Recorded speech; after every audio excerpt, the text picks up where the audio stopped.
कल के पीरियड में हमने पहला टॉपिक रिवीजन देखा, यूरोप में निशातुस्सानिया और साइंसी तरक्की। इसके बारे में कल के पीरियड में हमने मुख्तसर मालूमात हासिल की रिवीजन के तौर पर। आज देखना है सिलेबस का सेकंड टॉपिक, 12वीं का सेकंड टॉपिक, वो है यूरोपियन नौआबादियात। यानी इसमें हमको जो आज पढ़ना है, क्या पढ़ना है हमें इस टॉपिक में, और किस उन्वान पर, किस सवाल पर बोर्ड के पेपर में ज्यादा वेटेज आएगा। नंबर 1 जो हमको इसमें पढ़ना है वो है नौआबादियात किसे कहते हैं। नौआबादियात की मानी, उसकी डेफिनेशन, ये हमको इसमें पढ़ना है। उसके बाद इसमें नौआबादियात के उरूज की वजह, उरूज की वजह देखना है हमारे को इसमें। और इस टॉपिक का सबसे अहम पहलू, क्वेश्चन पेपर में सेकंड टॉपिक से जो कुछ पूछ सकता है, वो ये नौआबादियाती निजाम के उरूज की वजह, नंबर 1। उसके बाद नंबर 2, नौआबाद यानी यूरोप के लोग जहां जहां पहुंचे, जैसे यूरोप के लोग पहुंचे एशिया, अमेरिका, ऑस्ट्रेलिया, अफ्रीका, वहां उन्होंने अपनी नौआबादी कायम की। तो उसमें से जो अहम मुद्दा है वो है अमेरिका की जंग आजादी। ये एक अहम मुद्दा है जो आपको इस टॉपिक में पढ़ना है। क्वेश्चन पेपर के लिहाज से ये 2 मुद्दे बहुत अहम हैं। अगर आप नोट डाउन करते चलेंगे तो आपको समझ में आ जाएगा क्या पढ़ना है सेकंड टॉपिक से। कल बता कर दिया था पहले टॉपिक में क्या पढ़ना है, नहीं तो आज जाकर घर पर वीडियो देखो, आपको समझ में आएगा क्या पढ़ना है। आज इस टॉपिक में क्या पढ़ना है, नौआबादियाती निजाम में उरूज की वजह और अमेरिका की जंग आजादी, ये 2 पढ़ना है, ठीक है। तो नौआबादियाती निजाम किसे कहते हैं, यानी नौआबादियात कहते किसे, नौआबादियात कहते किसे। नौआबादियात कहते हैं अपने ताकत के जोर पर, अपने ताकत के जोर पर किसी इलाके पर कब्जा करना। नौआबादियात किसे कहते हैं, अपनी ताकत के जोर पर क्या करना, किसी इलाके पर कब्जा करना, क्या कहलाता है, नौआबादी कहलाता है। अब इसका मामला क्या हुआ, असर क्या हुआ, समझ में आपको नौआबादी कहते हैं अपने ताकत की जोर पर किसी दूसरे इलाके में अपनी हुकूमत कायम करना, नौआबादियात कहते हैं। उसको और अच्छी तरह से अगर ये करना रहा, अपनी सरहदों में इजाफा करना, इसको कहते नौआबादी। नौआबादी का असर क्या हुआ मुकामी लोगों पर, असर ये हुआ कि मुकामी लोगों की हुकूमत उनसे छीन ली गई, उनका माशी इस्तेसाल हुआ। असर क्या हुआ, देखो इसका असर हुआ, माशी इस्तेसाल शुरू हुआ। इसके अलावा ये लोग गुलामगिरी का शिकार हुए, यानी ये गुलाम बन गए।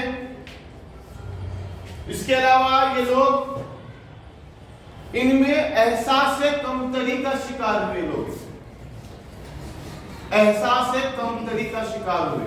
कौन, नौआबादी के मुकामी लोग। हुकूमत गई, माशी इस्तेसाल शुरू हुआ। माशी इस्तेसाल मतलब क्या, माशी इस्तेसाल मतलब उस मुल्क से उनके पास जो दौलत के जो अंबार हैं सब लूटना शुरू कर दिए। इस्तेसाल करना मतलब खून चूसना। आपके पास जो दौलत है उसको पूरी तरह से हासिल करके अपने मुल्क को लेकर जाना। जैसे अंग्रेज करें इंडिया में, इंडिया किसी जमाने में सोने की चिड़िया कहलाती थी। सोने की चिड़िया अचानक कंगाल कैसे हुई? कितनी दौलतमंद था मुल्क है। अंग्रेजों ने पूरा मुल्क इतना इस्तेसाल किया, हिंदुस्तान के लोगों को इतना खून चूसा कि ये मुल्क किसी जमाने में दुनिया के अमीर मुल्कों में शुमार होता था। आज हालत ये है, आजादी के टाइम पर गरीबी सबसे ज्यादा अभी भी है। पूरी तरह से कंगाल कर देना, महाज इस्तेसाल करना, गुलामगिरी हो गई। जहनी तौर पर गुलाम बन गए। हम गुलाम हो गए ये मसला नहीं है, हम जहनी तौर पर गुलाम हो गए अंग्रेजों के। जहां जहां नौआबादी कायम हुई वहां के लोग, मुकामी लोग जहनी तौर पर गुलाम हो गए। महाज इस्तेसाल हुआ, आजादी उनसे छीन ली गई और एहसास कमतरी का शिकार हो गए। उन्हें ऐसा लगने लगा कि हमारी कोई तारीख ही नहीं है, हमारी कोई जबान ही नहीं है, हमारी कोई कीमत ही नहीं है। इतना एहसास कमतरी का शिकार किया। यानी जब यूरोप के लोग ममालिक में पहुंचे, अपनी जबान को उन्होंने राइज किया, तो मुकामी लोगों को लगा हमारी जबान में कोई दम ही नहीं रहा। इससे अंग्रेज हिंदुस्तान आए। आज भी हम गुलामगिरी का शिकार हैं। हम अंग्रेजी को आज बहुत बेहतर मानते हैं, जिसको इंग्लिश बोलने को आया वो बहुत भारी, जबकि हमारी मुकामी जबानें उर्दू, हिंदी, मराठी, कन्नड़, गुजराती, ये जबानें ऐसी है जो हमारी खुद की है। हमको ये बोलने में शर्म आती। इंग्लिश बोलने को आया तो जिसको इंग्लिश बोलने को आया वो अपने आप को सुपीरियर समझता। इसी को कहते हैं एहसास कमतरी। आज भी हम रहन सहन अंग्रेजों के जैसे रहते हैं। आज भी पैंट शर्ट पहनना, सूट पहनना, ये अंग्रेजों का कल्चर, अंग्रेजों की जबान बोलते हैं हम, अंग्रेजों के जैसे बैठकर टेबल पर खाना खाते हैं हम। यानी आज भी हम जहनी तौर पर क्या है? जहनी तौर पर गुलाम हैं। लैंग्वेज को लेकर, खाने पीने को लेकर और कपड़े पहनने के तरीके से लेकर हर मामले में हम गुलाम हुए। ऐसा जहां जहां ये लोग पहुंचे वहां वहां हुआ। ये इसका असर हुआ। इंपॉर्टेंट बात, नौआबादियात किसे कहते हैं? अपने ताकत की जोर पर किसी इलाके पर कब्जा करना। ठीक है। अब नौआबादियात का उरूज क्यों हुआ? नौआबादियात का उरूज, उसकी वजह, नौआबादियाती निजाम के उरूज की वजह। अक्सर आपको 5 मार्क को पूछेगा सवाल ये, या तो खाके में पूछेगा 2 मार्क के लिए। ये आपको डेफिनेटली सुनना है, गौर से सुनना है। अब मैं जो ले रहा हूं साल भर जो हुआ ठीक है, अब मैं जो लास्ट में ले रहा हूं उस पर ध्यान से सुनना है आपको। इसमें से क्वेश्चन पेपर आएगा। नौआबादियात का निजाम का उरूज क्यों हुआ? खाके में पूछेगा आपको। नंबर 1 वजह, सनती इंकलाब। सनती इंकलाब की वजह से नौआबादियाती निजाम को उरूज हासिल हुआ। कैसे? सनत इंकलाब किसे कहते हैं? दस्तकारी से मशीनी पैदावार। पहले चीजें हाथ से बनाते थे। चौक बनाने के लिए कुछ घंटे लगते थे, अब मशीन में बन रहे हैं। क्वालिटी बेहतर, क्वांटिटी ज्यादा, क्वालिटी में अच्छी हुई, क्वांटिटी भी ज्यादा आई, माल ज्यादा बनने लगा। अब माल बेचना है, ज्यादा माल बनकर तैयार हुआ तो माल बेचना, कहां बेचेंगे? एशिया, अफ्रीका, अमेरिका, ऑस्ट्रेलिया, इन बड़े आजम में जो गरीब ममालिक हैं, जो कमजोर ममालिक हैं, ये लोग वहां गए। किस लिए? जायद माल को बेचने के लिए। और इसी ने फिर क्या हुआ? माल बेचना है तो बाजार पे कंट्रोल चाहिए। माल बेचना रहा तो बाजार पे कंट्रोल चाहिए। बाजार पर कंट्रोल करना रहा तो उस इलाके पर कब्जा करना पड़ेगा। नौआबादियात के उरूज की पहली वजह क्या? सनती इनकलाब। उसके बाद दूसरा कच्चा माल। कच्चा माल, अब सनती इनकलाब को मशीनों में रफ कच्चा माल लगता, कहां से लाने का? वो कच्चे माल की जरूरत वो नौ आबादी मुल्क जो है जहां कब्जा है वो पूरी करता है। जैसे इंग्लैंड में लगने वाला सूती कपड़े के लिए कॉटन, कपास इंग्लैंड में नहीं उगती। कपास की काश्तकारी इंग्लैंड में नहीं होती, कहां होती? इंडिया में होती, अमेरिका में होती।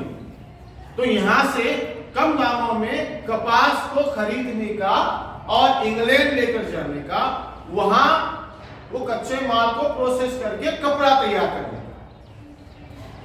दूसरी वजह। तीसरी वजह बाजारों की दस्तयाबी। बाजार,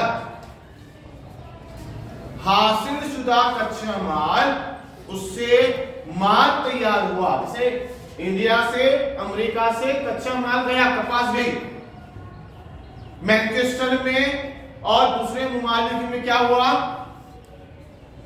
कपड़ा तैयार हुआ। अब कपड़ा तैयार है, कहां बेचने का? उसको वापिस इंडिया में लाने का, वापिस अमेरिका में लाने का, कच्चा माल लेकर जाने का, माल तैयार करके उसी मुल्क में लाने का और बेचने का, ज्यादा पैसा कमाने का। माल बेचना है ना, अब माल बेचने के लिए बाजार चाहिए, मार्केट चाहिए। बगैर मार्केट के आप कहां बेचेंगे? तो ये तीसरी वजह। चौथी वजह जुग्राफियाई अहमियत, यानी किसी इलाके पर कब्जा रहा तो अतराफ के बहुत बड़े इलाके पे कब्जा हो सकता। फॉर एग्जाम्पल हिंदुस्तान पर कब्जा रहा तो हिंदुस्तान के तीन तरफ पानी है, बहरी इलाका यानी साहिल इलाका है। अगर इस पर कब्जा रहा तो हिंदुस्तान के साथ म्यांमार, उसके पास नेपाल, भूटान, तिब्बत, अफगानिस्तान, इराक, सिंगापुर, श्रीलंका, ये पूरे इलाके पे कब्जा हो सकता। तो ज्योग्राफी अहमियत के लिहाज से भी नौआबादियाती निजाम को बढ़ावा मिला, ये इसकी वजह। इसके अलावा मजदूर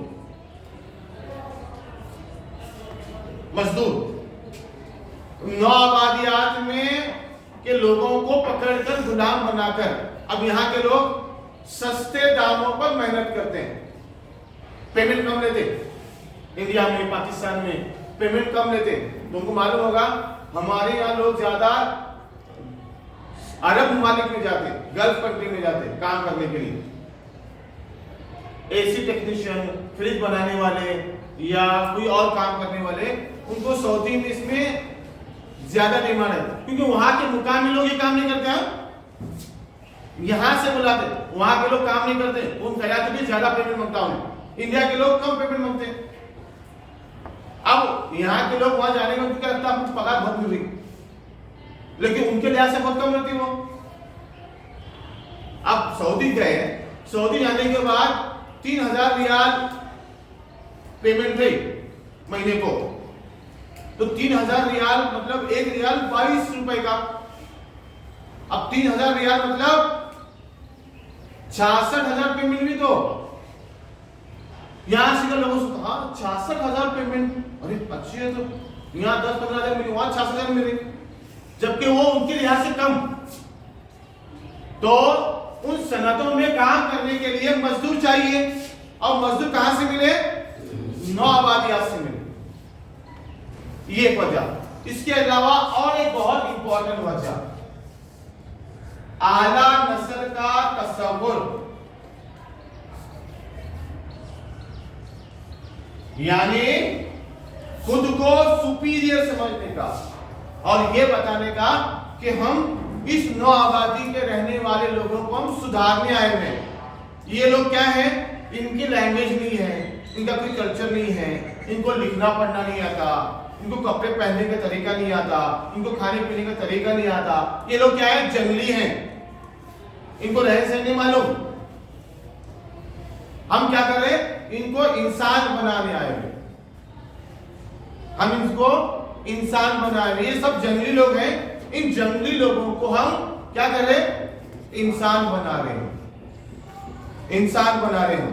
ठीक है, ये 4-5 वजूहात जिसकी बिना पर नौआबादियाती निजाम को बढ़ावा मिला, ये 4-5 सिस्टम की वजह से नौआबादियाती निजाम को बढ़ावा मिला। इसका असर क्या हुआ, और मैंने अभी तक आपको इसके असरात में कुछ खराब चीजें बताई, जैसे गुलामगिरी का शिकार हुए, एहसास कमतरी का शिकार हुए, मास इस्तेसाल हुआ, ये सब कुछ। लेकिन कुछ अच्छी चीजें भी हुई। हमेशा सिक्के के एक पहलू नहीं रहता, 2 पहलू रहते। खराब तो हुआ नौआबादियात के, ये समझ में आया वजूहात। असरात क्या हुए देखो इसके, अच्छे और बुरे दोनों भी, क्योंकि आपको वहां दिखने आना चाहिए अच्छे और बुरे असरात। पहले लेते हम इसके बुरे असरात। बुरे असरात क्या हुए, बुरे असरात हुए, नंबर 1 एहसास से कमतरी का शिकार हुए। ठीक है, उसके बाद माशी इस्तेसाल हुआ। माशी इस्तेसाल समझ में आपको, माशी इस्तेसाल किसे कहते हैं, उन लोगों का रुपया पैसा दौलत सब लूट लेना, लगान के जरिए, टैक्स के जरिए, बहुत सारे जरिए से उस मुल्क की दौलत लूटना और लेकर जाना, कंगाल करना पूरा, मुआशी इस्तेसाल किया। एहसास से कमतरी का शिकार हुए, आजादी छीन ली गई, गुलाम बन गए ये लोग।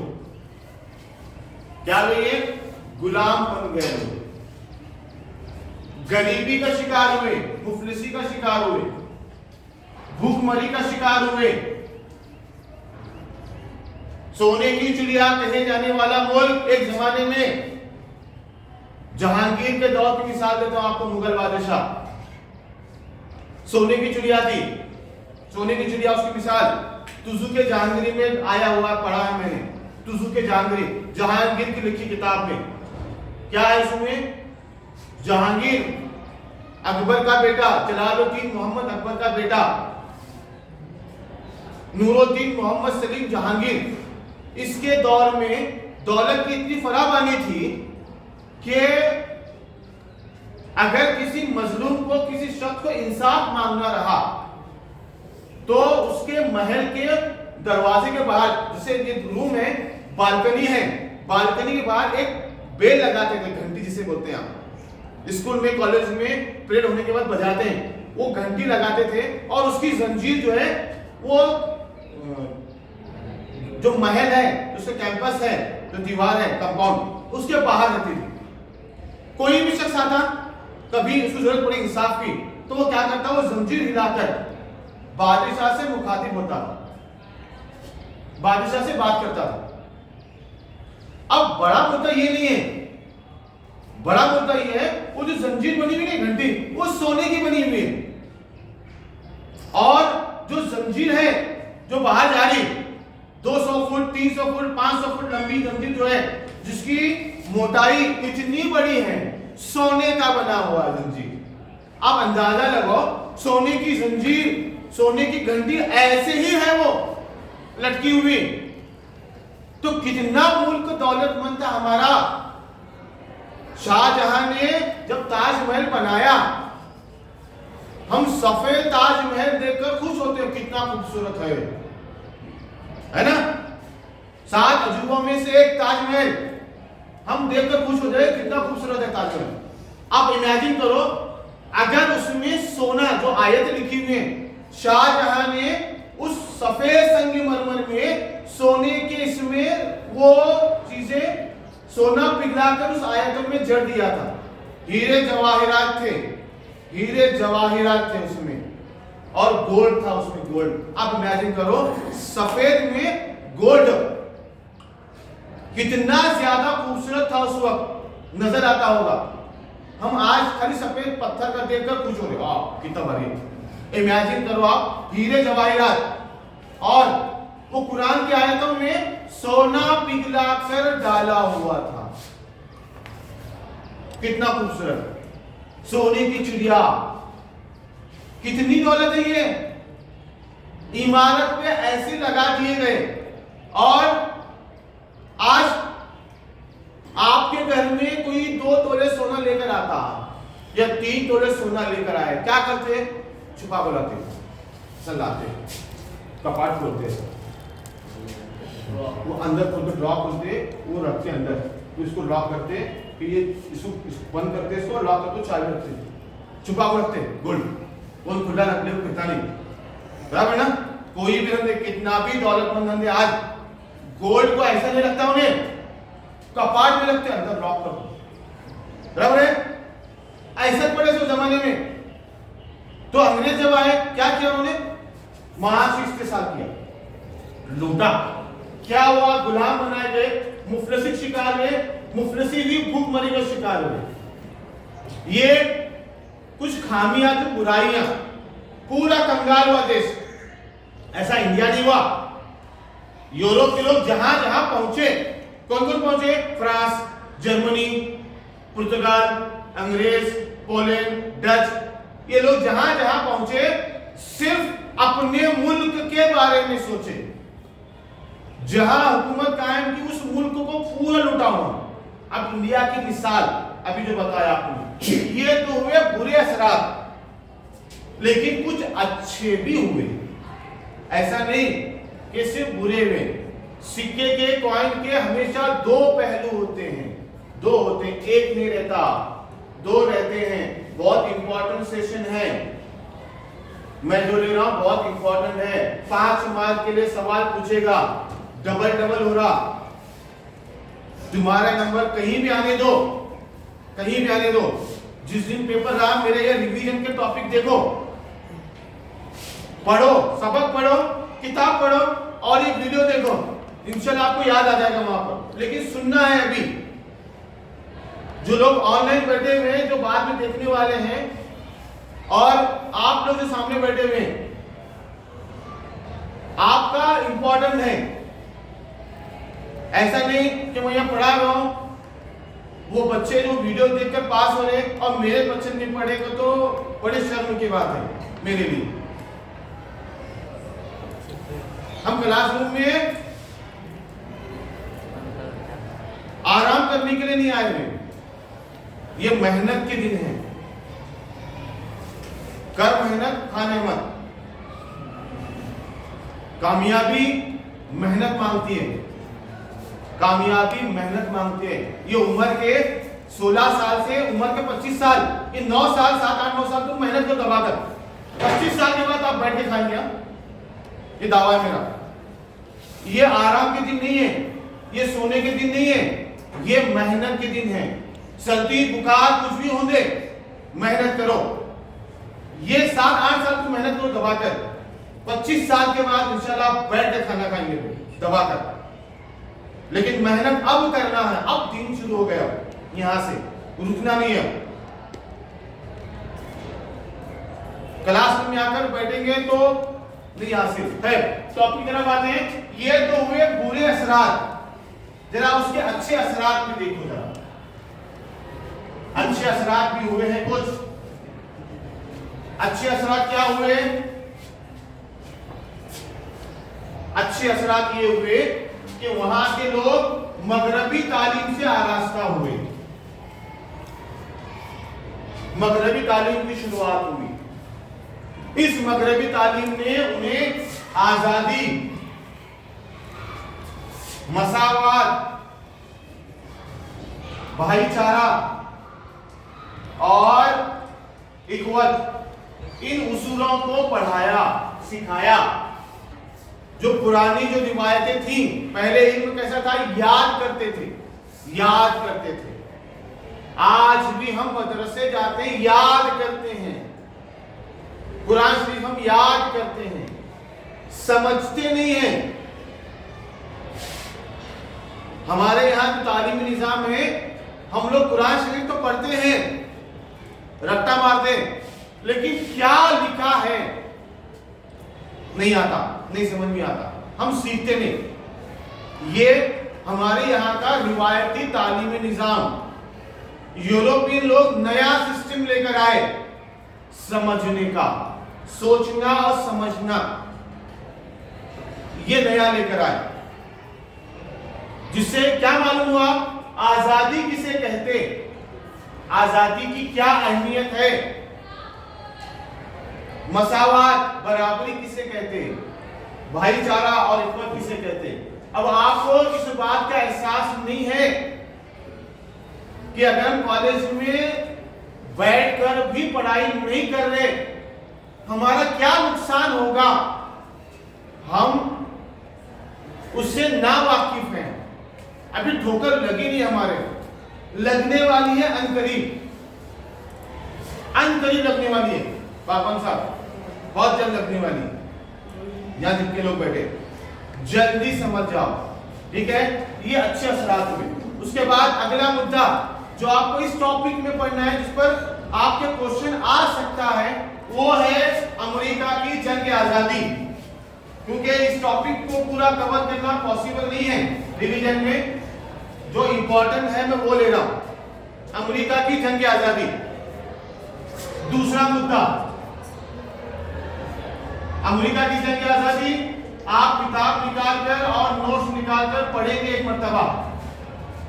अमेरिका एक बड़े आजम है, दो बड़े आजम है, नॉर्थ अमेरिका और साउथ अमेरिका। मैं बात कर रहा हूं नॉर्थ अमेरिका, इस बड़े आजम में अमेरिका इस मुल्क की जंग आजादी किसके खिलाफ हुई, अंग्रेजों के खिलाफ। सन 1730-40 में अंग्रेज अमेरिका पहुंचे। जेम्स नदी के किनारे अमेरिका ने अपने 13 नौ आबादियात कायम की, अंग्रेजों ने अमेरिका में, ठीक है, अमेरिका में 13 नौ आबादियात कायम है। फिर वहां उन्होंने अलग अलग टैक्स लगाए, लोगों पे जुल्म करना शुरू किया। जैसे मैं अहम मुद्दे बता रहा हूं, सुपर अमेरिका की जंग आजादी के अहम मुद्दे। जंग आजादी शुरू क्यों हुई, अंग्रेज हुकूमत कर रहे थे, अंग्रेजों ने ऐसा क्या किया जिससे मुकामी लोग उनके खिलाफ आजादी की लड़ाई लड़नी पड़ी। जैसे अंग्रेजों ने अमेरिका में स्टैम्प एक्ट लागू किया, stamp act, stamp tax, sorry, ये एक किस्म का लगान है, टैक्स है। इससे क्या हुआ, स्टैम्प ड्यूटी कहते हैं इसे। इससे क्या हुआ, महंगाई बढ़ी, चीजों के रेट बढ़े, गरीबों को चीजें खरीदकर हासिल करना महंगा हुआ, उनके बस के बाहर हुआ। तो इसके खिलाफ मुकामी लोगों ने एक मुजाहिरा किया 1765 में, ये स्टैम्प एक्ट लगा। इसके खिलाफ 1770 में एक मुजाहिरा हुआ, क्या हुआ, बॉस्टन में, बॉस्टन एक मुजाहिरा हुआ। उस मुजाहिरे में अंग्रेजों ने लाठी चार्ज किया और फायरिंग की, गोली चलाई, जिससे कुछ लोगों की मौत हुई, मारे गए। इससे मुकामी लोगों का गुस्सा और बढ़ गया, और बढ़ गया। और इसके बाद फौरन जो है इन्होंने एक और कानून पास किया, तिजारत, चाय की तिजारत, तिजारत की इजारादारी पूरा इंग्लैंड की कंपनियों को दिया। किसने, अमेरिकी हुकूमत ने। तिजारत करने की परमिशन सिर्फ इंग्लैंड के लोगों को, बाकी कोई नहीं करेगा। तो इसके खिलाफ, स्टैम्प एक्ट के खिलाफ, बॉस्टन में जो वाकया हुआ उसके खिलाफ, और जो चाय तिजारत पर जो पाबंदी लगाई अमेरिका के लोगों पर, उसके खिलाफ 1773 में एक वाकया हुआ जिसे कहते हैं बॉस्टन टी पार्टी। ये आपको 2 मार्क के लिए पूछ सकता है शायद, बॉस्टन चाय पार्टी, याद रखने का। बॉस्टन टी पार्टी क्या, ये उस वक्त 1773 में बॉस्टन बंदरगाह पर इंग्लैंड से जहाज आए थे। चाय पत्ती जो होती है, हम चाय जो बनाते घर में, चाय पत्ती के भरे हुए बॉक्सेस आए थे, जहाजों पे लाद कर आए थे। मुजाहिरा हुआ, लोग जमा हुए बंदरगाह पर और उन्होंने हमला किया उन जहाजों पर, और उन जहाजों पर मौजूद जो चाय के बॉक्सेस थे ना, वो उठाकर पानी में फेंक दिया समंदर में। इस वाकये को कहते हैं बॉस्टन टी पार्टी, बॉस्टन चाय पार्टी कहते हैं। तारीख का बहुत अहम वाकया अमेरिका की जंग आजादी का। उसके बाद जॉर्ज वॉशिंगटन की क़यादत में नौआबादियाती लोगों की एक मीटिंग हुई और उन्होंने क्या किया, 1774 में थॉमस जेफरसन, इस टॉपिक से जो आपको खाना भी पूछ सकता है वो है थॉमस जेफरसन। क्या किया उसने, जॉर्ज वॉशिंगटन ने कहा मीटिंग लेकर कि हम अब अंग्रेजों के खिलाफ क्या करेंगे, आजादी का ऐलान करेंगे। आजादी का ऐलान हुआ। थॉमस जेफरसन ने आजादी का ऐलाननामा भी जारी किया। कब, 1774 में। अमेरिका की आजादी का ऐलाननामा या अमेरिका की आजादी का मंशूर किसने जारी किया, थॉमस जेफरसन ने। उसने कहा इंसान आजाद पैदा होता है और उसे आजाद रहने का पूरा हक है, कोई भी उसको गुलाम नहीं बना सकता। जब कुदरत ने उसे आजाद पैदा किया तो उससे गुलाम बनाने का किसी को भी इख्तियार नहीं है। ऐलाननामा जारी हुआ। जॉर्ज वॉशिंगटन की क़यादत में सब नौआबादियाती लोग इकट्ठा हुए, जमा हुए और अंग्रेजों के खिलाफ आजादी की लड़ाई शुरू हुई। अंग्रेजों की तरफ से लॉर्ड कॉर्नवालिस और अमेरिका की तरफ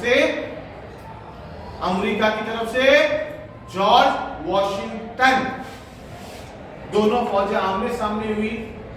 जॉर्ज वॉशिंगटन ने इंग्लैंड की फौज को शिकस्त दी और जुलाई के महीने में 17 जुलाई समथिंग उस दिन अमेरिका अंग्रेजों की गुलामी से आजाद हुआ। ऐसे इस तरह के यूरोप के बहुत सारे मुल्क, एशिया गए, अफ्रीका गए, ऑस्ट्रेलिया गए, न्यूजीलैंड गए, वहां उन्होंने अपनी नौआबादी कायम की। ठीक है, किताब में डिटेल है पढ़ने का, क्वेश्चन आंसर है, उसको डिटेल पढ़ने का, याद करने का घर पे जाकर। आपकी प्रीलिम एग्जाम बहुत जल्द टाइम टेबल आने वाला है, तैयारी में लगने का। ठीक है, यहाँ रुकते हैं।